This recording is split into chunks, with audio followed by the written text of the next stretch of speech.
Son asali boba Angelou central.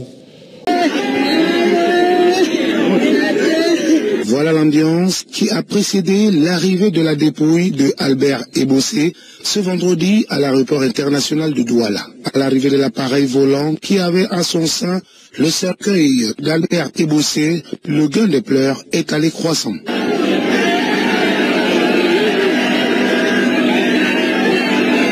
Ici, la joie avait cédé place à l'émotion, à la consternation et à la désolation qui en ce moment se magnifiait chez les membres de la famille, chez les amis et même chez les anciens encadreurs qui ont plutôt eu une pensée pieuse pour l'illustre disparu. Très bon souvenir, c'est ces souvenirs-là que j'ai envie de garder d'un footballeur extrêmement talentueux, un avançant qui avait toutes les qualités qu'on pouvait voir dans un attaquant, mais aussi de l'homme. Il avait cette qualité-là que quel que soit ce qu'on avait contre lui, quand on était fâché contre lui, il avait cette humilité de toujours venir demander pardon, de revenir à la charge, de vous flatter, de tout faire. Il avait cette manie de respecter tous ses aînés. D'abord beaucoup de tristesse, mais en même temps, cette solennité que le premier sportif camerounais a voulu donner à l'événement nous reconforte d'être camerounais.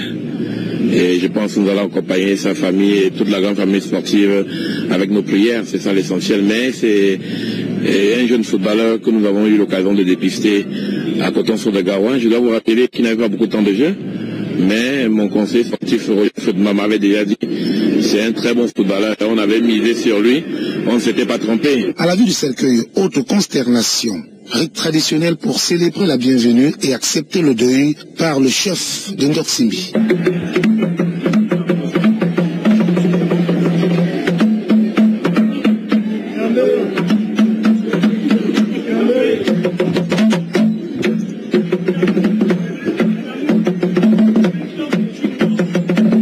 Bien que l'émotion ait été forte et même très forte tant chez les autorités camerounaises que chez les autorités algériennes, la parole de Dieu aura tout de même eu sa place, tout comme les allocutions. Vous voyez dans quel état nous sommes. Nous sommes abattus comme tout le monde. Ça, c'est des moments très difficiles à surmonter. Ça, c'est pas autre chose. Hein. C'était quelqu'un d'extraordinaire, c'est quelqu'un d'affable, gentil. Il a su forcer le respect. Toutes les familles algériennes le connaissent, le respectent. Un grand monsieur. Nous venons de perdre un grand monsieur. Et c'est dommage. Comme l'a si bien dit l'Évangile, il a été rappelé à Dieu, et pour rejoindre le philosophe, ce qu'il faut retenir est que tout enfant qui naît est assez vieux pour mourir. Laissons le temps au temps son temps. Pensée pieuse à l'illustre disparu. Depuis Mar-Vivien Foué, les obsèques d'un sportif camerounais n'aura suscité autant d'émulation. Telle une essaime d'abeilles, le fret de l'aéroport de Douala est noir de monde.